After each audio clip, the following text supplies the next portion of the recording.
Just finished my first ER shift, walking to my car in this very empty garage. I'm so tired. This is so different from anesthesia. Oh my goodness.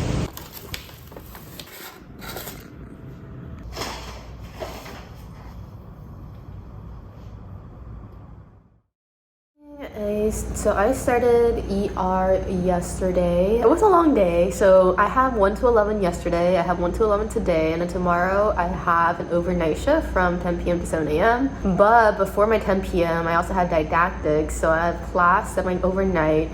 After my overnight I have more class, which is MAP. And then I'm off Friday. So it's gonna be a long couple days, and so I'm like barely hanging in there. Just to recap yesterday's 1 to 11 shift, I learned so much, like seeing real, it was my first time like seeing like real patients coming in for some symptom. The triage just like comes in for like shortness of breath or whatever, dismiss, and then I was like, okay, I'll go talk to them, and then you do the whole like doctor thing, and that's really, I don't know, it's just like the first time being in real patients, and it's really exciting and very nerve-wracking. I was able to see like a heart attack and like an emergency intubation for someone who couldn't breathe.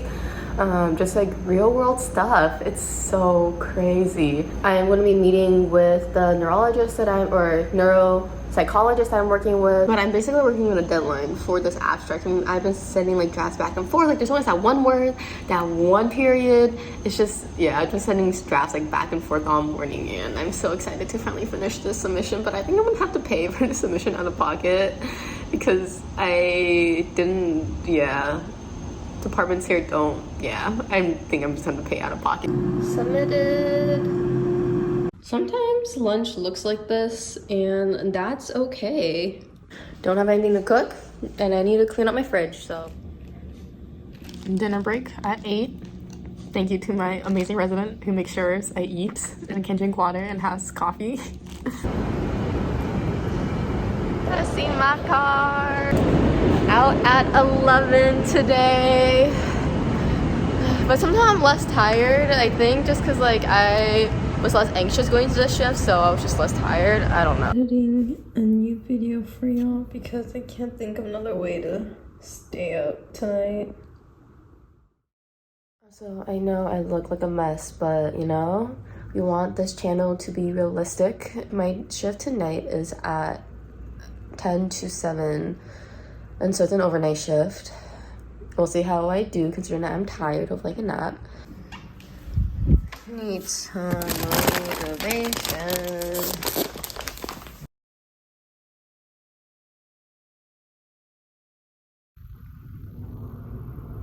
I realize the reason I don't nap is that I feel like I need a nap for my nap, but it is 5 to 6, and I end up falling asleep after watching all my meta video.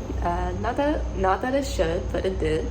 As I expected, and I'm glad I woke up or got out of bed now because I didn't realize that I have a SGA meeting in 5 minutes. So I'm gonna hop onto that, but I feel even more tired, but I'm glad my body got some sleep just from being woken up by construction this morning.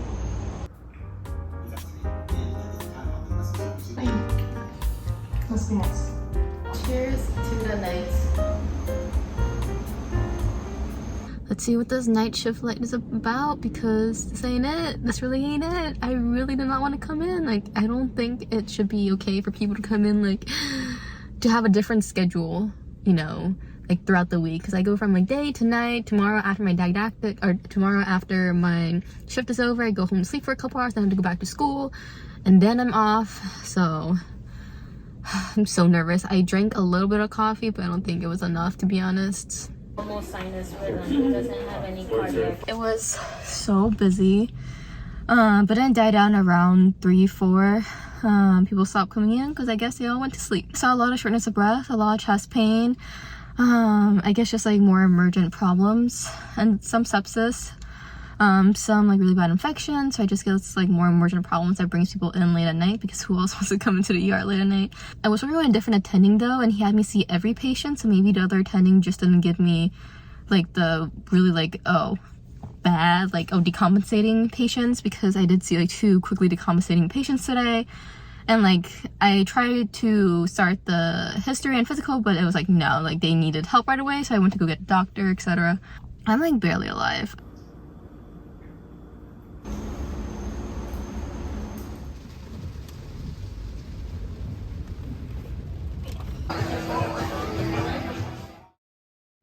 Just to recap, I have my dates all messed up, but just to recap, Thursday I came home and then I obviously went to sleep. I couldn't sleep, so I ended up sleeping, napping, whatever, until noon, so I had like 4 hours of sleep. And then I woke up because I was like, no, I don't want to miss my entire sleep schedule, so I got up. But today's Friday. I just rolled out of bed. It's been so incredibly hard to get out of bed today. I don't know, I think my body just like crashed after the past like 2 days. I've just been like, you know, from the ER, just been like, I've been on for so long. I've been just like borderline like stress, like higher level of stress and anxiety than normal. So I guess I've just been on, and today I'm like finally crashed. And even though I've gone like 10 hours of sleep, I'm still so tired, but I'm gonna get up and do some work because I still have work to do, and we have didactics later this afternoon. I think on breasts, but we'll see what it's on once I start learning about it.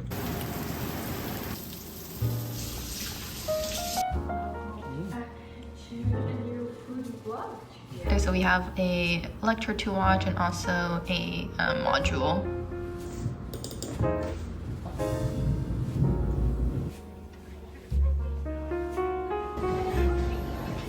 Taking notes, then gonna watch a lecture.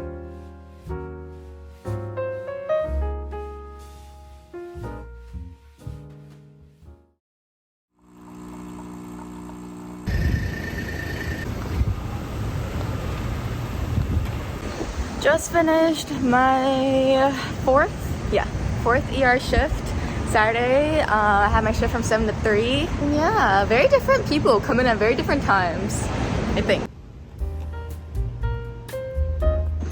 This is as big as my head almost.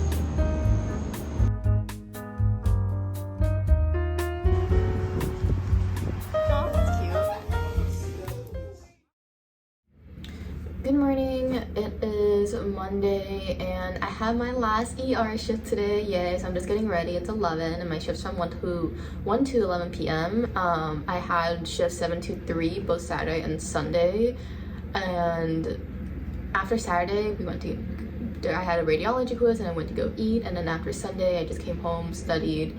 I think I studied. I don't really remember, to be honest. It was all a blur just because I was really tired after my shift yesterday, because yesterday was a really busy day in the ER. I thought I'd take this time and tell you guys what I've been using for ER, tips and tricks for in the future when you do your ER rotation. I know it's not a core rotation for a lot of schools, but it is at UM. It's a core rotation, and so at UM, you get placed at either UM or Jackson. So UM is the private hospital and Jackson is the public hospital, and I hear you have very different experiences at both. And I'm personally at UM. And UM is a very big oncology center, and so because of that, we get a lot of oncology patients. And so that's something to keep in mind to help you prep. And the one resource I've been using that I've been finding super useful is Wiki EM. If you're on your ER rotation, do download it. Even if you're not on your EM rotation, I feel like it's a great tool to have just for a quick list of diagnoses, because a lot of people use UpToDate, obviously, because UpToDate's UpToDate. However, I feel like UpToDate has too much information, especially when you want to see you're about to see the patient, you're about to go back. You only have like 30 seconds to quickly look at something, to just keep in mind a list of different differentials.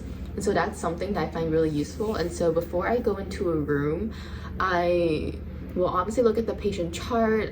If they have any past notes, I would look at their past medical history, just so I have an idea of their past medical history, some of the drugs that they've taken, or if they come into the ED like recently, like what they came in for, if they're a cancer patient, obviously their age and chief complaint.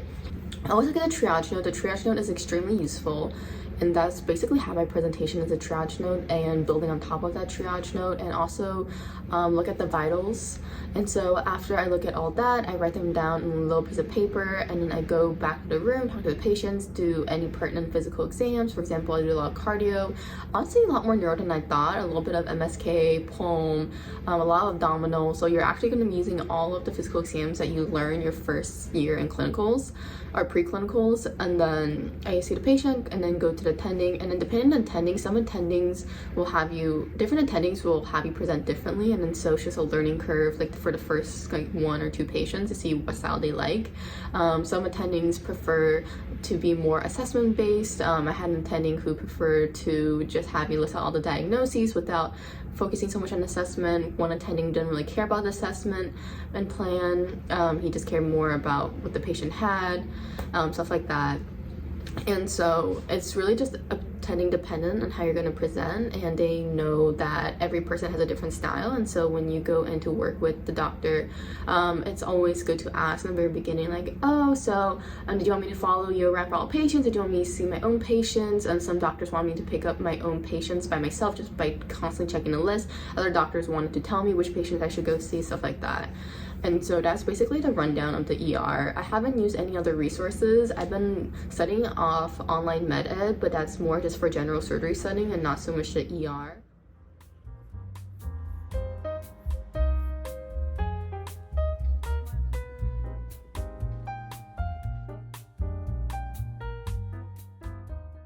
Thank you so much to Mary Beauty for partnering with me on this video. I'll leave my affiliate link down below in the description box for you to check them out. But they are a clean acid-forward beauty brand with a focus on minimalism and luxury. I wanted to highlight their Great Skin and Some Glow Serum because my skin has really been not that great just from being in the hospital, wearing masks all day, and just like all the oil accumulation in my face just has not been great. And similarly, my lips have been so dry just from like not hydrating enough in the OR. So I really like their shade Cara for the shade slip. One, it adds a great touch of color, and 2, it's just so hydrating with the shea butter and rosehip oil. Mary Beauty is having their only sale of the year, and the 2 products that I showed will also be featured as part of the sale. For their sale, it'll be 20% off all their individual products. There's also going to be daily doorbuster deals on their more popular items, and the sale is going to run from November 21st to November 28th. So you have a week to shop around, decide, you know, put things in your cart, put things back, put them back in your cart, and then just bite the bullet because you've been wanting to try that new serum, or you've been wanting to change up like your makeup or your skin game. And your first purchase will ship with their signature bag, which is super cute. And both the products that I mentioned will be part of the sale. And back to hospital life. So I came into ER thinking that I wasn't gonna like it at all, that I was gonna be super stressed every day, that was gonna be the hardest thing I've ever done in my life. It was really hard, but one thing I'm very glad that I did have coming in is just like thick skin. Like I didn't realize, like, I didn't take offense to anything. Like I know a lot of people, just hearing a lot of people talk and stuff, like people just like feel dumb, or they feel like the physicians like all the questions like where we say like we don't know, and like all the pimping just makes them feel dumb, etc. But like honestly, the pimping doesn't really make me feel dumb, and I'm very glad for that kind of mentality because I just don't feel dumb. Like I know there's a lot I don't know, and then there's stuff that I probably should know by this point, but I know that I've only been here for a year and I have so much room for improvement, and that's why I'm there. And whatever questions that they're asking that where I say I don't know, like that little bit of stress will help me remember that information more, which I think is the whole point of having us start clinicals earlier. And so I'm actually really enjoyed all the learning experiences. I think the last day he asked if I wanted to go a little bit early, but I was actually like, no, just because I did feel like in the ER I was learning so much, and he was such a great teacher that I wanted to stay, and I wanted to challenge myself and learn, because now is the time to learn. If I don't learn this now, I'm gonna look like dumb in like 3 years when I feel like I should have learned this like 3 years ago, but I didn't because I decided not to stay there and learn it. And so I actually really enjoyed the ER just because I feel like my clinical reasoning improved so much. Just like from previous videos I mentioned this, but just like my clinical reasoning has always been something that's like really not developed. Like I don't really know how to think of, I knew like random facts, but I never knew really how to apply it in the ER, because like it's so quick and so intense that I really like those neuronal pathways are really solidified. Like they're really solidifying right now. Like, oh, chest pain. And just like people are right, like you automatically start thinking like of a list of differentials, and then you start asking questions, and then like stuff in your differentials that keep going out. Obviously, like I'm not there, I've been attending yet because that's not where I need to be yet. But I have seen a lot of self-growth over the past week, and it's really been amazing, like how much you learn like actually in person, seeing people, not diagnosing people, but like trying to treat people, trying to work up people, trying to diagnose people. it's actually really cool, and I really enjoyed it. And I do think the ER was a lot more information that you need to know for the ER was a lot more consolidated than I thought. Like, I was worried that I would need to know everything, but like in the ER, honestly, what's pertinent is what's going to kill you. Like, if it's something that needs to be treated now, or can wait for like a day or two for them to follow up with another physician or stuff like that. And so it was actually a lot more, the scope was a lot more narrow than I thought it'd be, which was really nice. And so, you know, the stuff to think about is just like abdominal pain stuff, like abdominal pain, dizziness, headache, shortness of breath, or just like pain, like just like from a trauma or something. Like, those were like the most common. And I saw, like I mentioned before, UM is also a really big cancer center, and so we saw a lot of people dealing with like chemo side effects or just like systemic effects from their cancer and stuff, which was really sad. But I did learn a lot about cancer and like follow-up and how that affects like patients and their families, so that was also really eye-opening to see just how much pain someone could be in, because you always hear about it, but it's not something that you really like register or recognize until you see them there. And it was sad. But so I haven't seen my first patient death yet, which is also something that I was worried about how I was going to handle it. I'm not someone who processes like these things like in a work-related setting like too deeply. Like, I don't get super emotional about things, and I don't know if that's good or bad, but I do think it's also it will also help me in the future. Like, obviously I feel sad for a little bit, but it's not like it's something that I hold in my head for weeks and weeks to come and just like replay it and stuff like that. Things will probably change once I'm the one who's directly in charge of their care, because that's so much responsibility, and that comes with a whole new set of like responsibilities, etc. But anyways, overall, I really enjoyed my ER experience, and I think I might actually kind of miss it. I will be starting trauma next week, so I guess a more traumatic version of ER, so maybe I will see patient deaths and have to face that. But I will miss the ER. Everyone was super nice. Everyone, like all the physicians, were honestly there to help me learn and help me grow as a person, help explain things to me that I should know, like how to read EKGs. So that's definitely something that I will brush up on. And so for things that I think in the future, like if anyone else is watching this, preparing for the ER rotations, things that you feel like you can brush up on is obviously EKGs. I don't think medications necessarily, because every place has preferred antibiotics depending on what is used. But you know, like just general medications, like what's like the brand names for like diuretics or beta blockers, hypertensive medications, like diabetic medications, like those are very common things that a lot of people have in the US, and so it'd be good to familiarize yourself with those names. Download Wiki EM, like I said, have Anki on your phone, and do OME videos for stuff that you think might happen in ER. For example, abdominal pain, chest pain, all those things I listed earlier. I think those really help me prepare my mindset for the ER and just show up and be ready to learn, because that's the best way that you can learn. And that's all I did to prepare, is just OME and like some Anki, I think. Yeah. I'm going to go grab dinner with a friend, and thank you guys so much for watching, and I'll see you in the next one.